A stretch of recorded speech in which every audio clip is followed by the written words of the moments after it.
bienvenue. Alors aujourd'hui, on se penche sur le jeu Tea Garden. On en avait parlé dans notre récent article, vous savez, ce jeu sur la culture du thé en Chine impériale le long du fleuve Yangtze. Mhm. C'est un jeu qui a une apparence très élégante, très accessible au premier regard. Mais attention, comme on le soulignait dans l'article, derrière, ça cache une profondeur stratégique assez exigeante. Ah oui, clairement. C'est un vrai Eurogame, on est d'accord, pour joueurs plutôt avertis. Il est signé Thomas Scholek, on le connaît pour SETI, et c'est édité par Albi. Exactement. Et donc l'objectif de notre article, c'était vraiment de décortiquer un peu ce mélange, parce qu'il y a du deck building, du placement, de la gestion de ressources, tout ça autour du thé. Oui, tout à fait. Et il y a des mécaniques assez originales qu'on voulait explorer plus en détail. Oui. Et d'ailleurs, une des plus frappantes, je trouve, et qu'on a bien analysé dans l'article, c'est cette histoire de force d'action. C'est assez malin comme système. Ah oui, explique-nous un peu ça. En gros, tu joues des cartes de ta main et tu additionnes leurs valeurs. Et cette somme, ça détermine la puissance de l'action que tu vas faire. D'accord. Et ça pousse naturellement à améliorer ton deck. Parce qu'au début, tes cartes sont assez faibles, quoi. Donc tout l'enjeu, c'est d'acheter de nouvelles cartes plus fortes pour faire des actions plus efficaces. C'est vraiment au cœur du jeu, on l'avait bien senti en écrivant. Tout à fait. Et avec cette force d'action, donc, on fait les actions principales. Créer des jardins, acheter ces fameuses cartes plus fortes, vendre le thé qu'on a produit, le faire fermenter, on y reviendra, ou récolter. Voilà. Et ce qui nous avait marqué, et on l'a souligné dans l'article, c'est l'importance presque cruciale des actions secondaires. La navigation sur le fleuve, les tasses à thé qui peuvent rapporter gros en fin de partie, l'université. Absolument. C'est souvent là que se cachent les combos les plus intéressants, les plus rémunérateurs, je dirais. Faut pas les négliger. C'est ça. Et l'autre mécanique qu'on avait trouvé vraiment bien intégrée et très thématique aussi, c'est la fermentation. On l'a pas mal détaillé dans l'article. Oui, c'est vrai. On récolte des feuilles de thé vertes et via une action spécifique, on peut les faire fermenter pour qu'elles deviennent brunes. Et les brunes valent plus cher, bien sûr. Logique. Mais ce qui est intéressant, c'est qu'il y a un système de vieillissement. Les feuilles brunes s'améliorent avec le temps, elles prennent de la valeur, alors que les vertes, elles, se dégradent si on attend trop. Ah d'accord, donc faut gérer le timing aussi. Exactement. Ça ajoute une vraie couche de gestion du stock, trouver le bon moment pour vendre, la bonne qualité. C'est très bien fait, je trouve, et ça colle parfaitement au thème. Alors justement, en jeu, comment ça se ressent tout ça?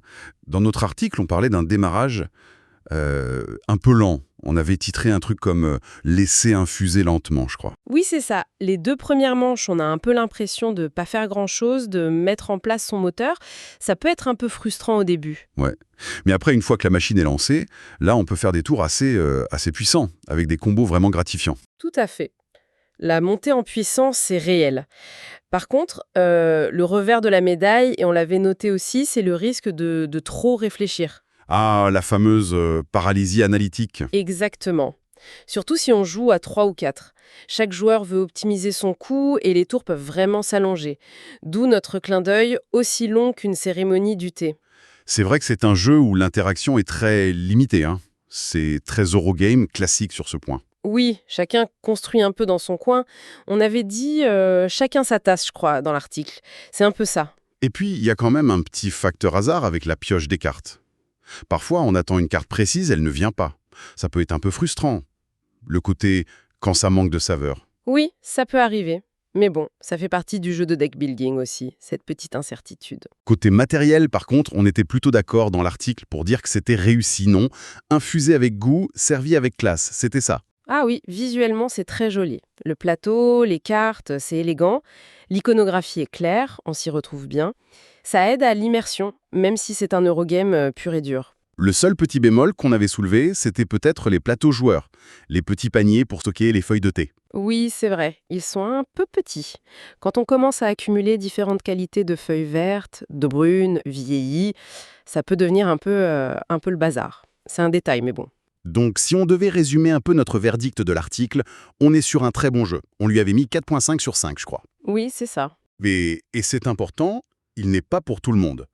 Clairement, il s'adresse aux amateurs d'Eurogames, d'un niveau moyen à expert, je dirais. Oui, des joueurs qui aiment la planification, l'optimisation, construire leur moteur patiemment.